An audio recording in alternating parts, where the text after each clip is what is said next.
Good morning folks, 21st Century Caveman here. Hope everybody's safe, hope everybody's well. So today we're continuing the process of organising my camping gear. Now I haven't actually had a proper sift through this stuff for quite some time now due to a lack of space, but now that I do have the space, this is an ideal opportunity to get myself organised, especially because the lockdown is easing and these freedoms will become more readily available. So what I want to do then is to go through my cooking gear in particular, show you what worked, what didn't work and why. So straight off the bat then we've got this military style canteen. It's made of thick plastic. I can't even remember whether I've used it. Perhaps if I have, it's once or twice, but no more than that. I don't like drinking out of plastic, so basically that's been stuck in the box for quite some time. Frying pans, it's always nice to have a little bit of a fry up if you're out in the woods. The very first frying pan I took with me was this one here. It's a really nice quality one, made of a high grade stainless steel. But the thing is, it weighs a ton, and obviously you've got that handle just sticking out. Shortly thereafter, I replaced it with this one here, a bit of a cheapo, cost £7 or £8. I've had these many years actually. That's non-stick, which is obviously a considerable benefit when you're trying to cook outdoors. But once again, it still takes up space. You've got the handle sticking out and it's still heavier. So this one here then is part of a set, and you use it with one of those clippy style handles. I've used that loads of times, as you can see. So moving on to plates. Now these enamel plates are absolute bulletproof. I used to carry these around. You know, you can't damage them. They're absolutely fantastic, but you have to wash them up afterwards. And I've got fed up pumping the things around, to be honest with you. So now when I go out into the woods, camping, hiking, whatever, I always take the paper plates with me because they're lightweight, you can pack them very easily, and obviously you can burn them when you're finished. So this kettle then is a whistling kettle which I bought donkeys years ago. As you can see, it hasn't been used that often at all, and it's very heavy and it hasn't been used in many recent years. Now this little kettle here, I've used this loads of times and I actually love it, and it does come part of a bigger set over here which is part of a Helikon-Tex set, and so this kettle came in the set here along with the saucepan and the spare handle. So I've used these loads of times and absolutely love them to bits. These, I can't remember when I bought them. In fact, I forgot I actually had them, so probably bought them from the pound shop, something like that. So sporks. Now these colourful sporks are from Light My Fire and bloody useless really. The handles keep breaking, so now I only ever use stainless steel sporks. In terms of carrying stuff with me like milk, oil for frying, that sort of thing, I used to have the original little bottles, the clear one on the right hand side, but I don't think they're food grade and I won't ever use them again because of the health risks. So here you can see an accumulation really of stuff, most of which I haven't used, to be honest with you. And the thing is, it's one of those things whereby when you start out camping, hiking, that sort of stuff, you buy what you think you need, but the reality is it's only when you start getting into it that you realise how much of the stuff you don't actually need. Although it is fair to say that most of the stuff I did buy was during a sale, and therefore I haven't, you know, wasted loads and loads of money. The previous set was a cheapo set, anodised aluminium from Eurohike, most of which the bowls I haven't used at all. Now this is a really lovely quality set from Camping Gas. They've got the folding handles which fold around the actual the bowls, which are brilliant.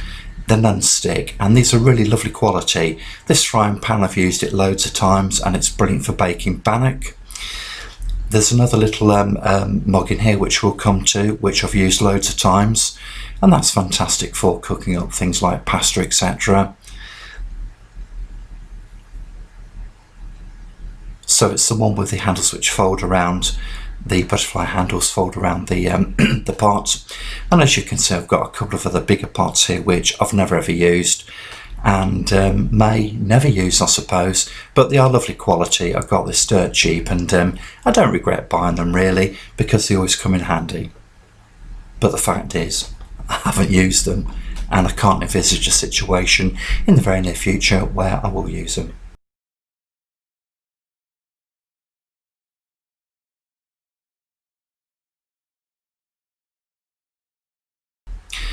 Now this is the part I was talking about earlier. Fantastic for cooking up pasta, that sort of stuff. Use it with a frying pan all of the time. Fantastic. So now we're looking at the stuff which is more recent and which I use quite often.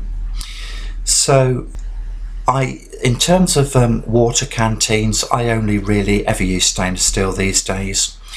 Now this is a hobo stove which I made from an IKEA utensil container. Fantastic, works absolutely brilliantly, and yeah, you know, this is a wonderful little thing to carry. Now the item which we're opening up here is actually a new one. I haven't used it yet. It's made by a company called Jomo Lander and it's titanium, 900 millilitres, and this is something which I'm really looking forward to using. So it's made of titanium, it's extremely lightweight, ever so strong, cost about £24–25, something like that. So this is brilliant for cooking on, and you know, you can put it on a hobo stove or indeed one of your normal butane stoves. So I'm looking forward to using that actually. But the reason I haven't used a lot of the previous stuff is because it's cumbersome, it's heavy, and it doesn't nest, and it takes up a phenomenal amount of space in your bag, and it means that you've got to take a great big bag, most of which is wasted space. So this little burner here, look, is fantastic. I've had it several years. I know you can get lighter, I know you can get smaller, but I've used this zillions of times and there's no reason to change it.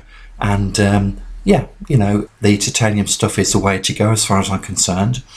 Now the thing about the burner is the fact that you secure it to the top of these canisters, but with the canisters, they're brilliant, they're very useful, but you do get quite a bit of waste because they do take up a little bit of space. But when you come towards the end of the canister, you know, you worry about running out, and therefore do you take two, or do you just leave the older one behind with gas still in it and take a new one because you know you're not going to run out? So there's the problem with that. So a lot of these containers, they've got a little bit of gas left and I need to use it up at some point. Now this is a windshield which I have used hundreds and hundreds of times. It's to basically allow your burner to work more efficiently. I knocked it up many years ago from a couple of turkey trays. Cost me next to nothing, about 10p I should think, 25p max, something like that. And I've used it loads of times and it's absolutely perfect once it's staked out around the burner. Or the stove rather, sorry. So this item here then, so this is once again something which I haven't used. It's titanium Canteen set made by Keith. This is, you know, top of the range, top quality stuff. These are normally, you'll be lucky to get them for under 100 quid, and typically they're on the net for about 120, 130 pounds. But as you can see, these nest together very well, and I've got a lovely bag to put it in. So yeah, absolutely fantastic. So as you can see, they just nest together so well. They don't take up loads of space, but they are top of the range, very expensive, but they're incredibly lightweight and take up very little space in your bag. They can be used on your hobo stove or the conventional burner.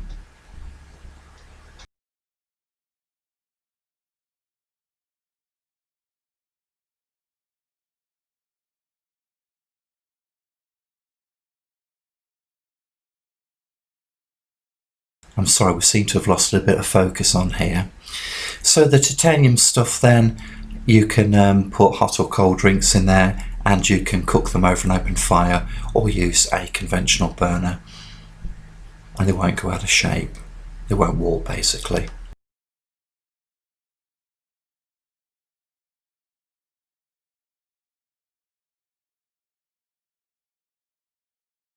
So clearly, to use these odd-shaped items on a conventional burner, I just need to adjust the little guards which it sits on. Now another thing which is very useful, this is a fish mouth opener, and you can use these very effectively inside a canteen like this, or indeed one of the open canteen sets like the one I'm just looking at now, and you can hang it over an open fire.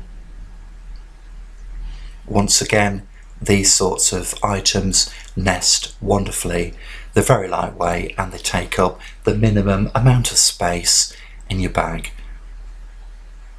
Now the good thing about the kettle was the fact that you could actually put the burner inside it to protect it, which, you know, worked well. You can also do the same with this titanium mug, but obviously you don't want to scratch it. But in terms of capacity, the mug and the kettle are around about the same, but clearly with the mug you have more utility.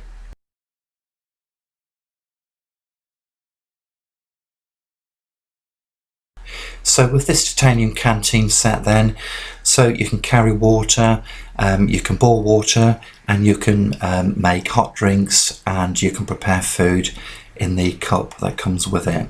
So it's a very similar size, but as you can see, it has a hell of a lot more utility.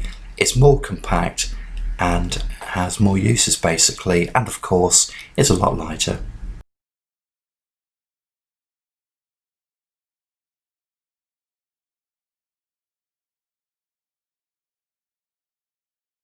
Now this little set here, I can't remember when I bought it. It was a little cheapo purchase many years ago. I can't remember ever having used this, and I forgot I had it actually. But these items here, although I haven't used them, I think they're going to be useful in my DIY decorating pursuits, and perhaps I can use them to put paint in and use them as little paint kettles really. But I haven't used them, and they're not really big enough to be useful.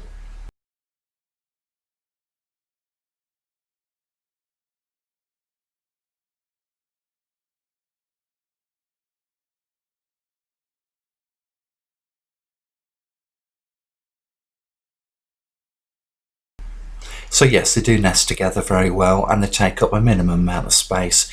But if they're not big enough to be useful, then you know what's the point in buying them or indeed carrying them.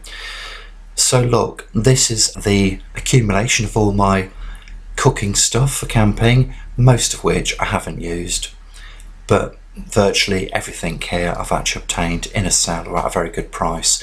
But nevertheless, if I'm not using it, it's still a waste of money. And this is one of the things whereby, as I mentioned previously, when you start a hobby like this, you buy what you think you need, but as you become more experienced and more used to understanding what you need, when you need it, and how you're going to use it, you soon start to learn to refine the stuff you take with you. Anyway, look, I hope you found this interesting. Thank you for watching. Stay safe and stay well.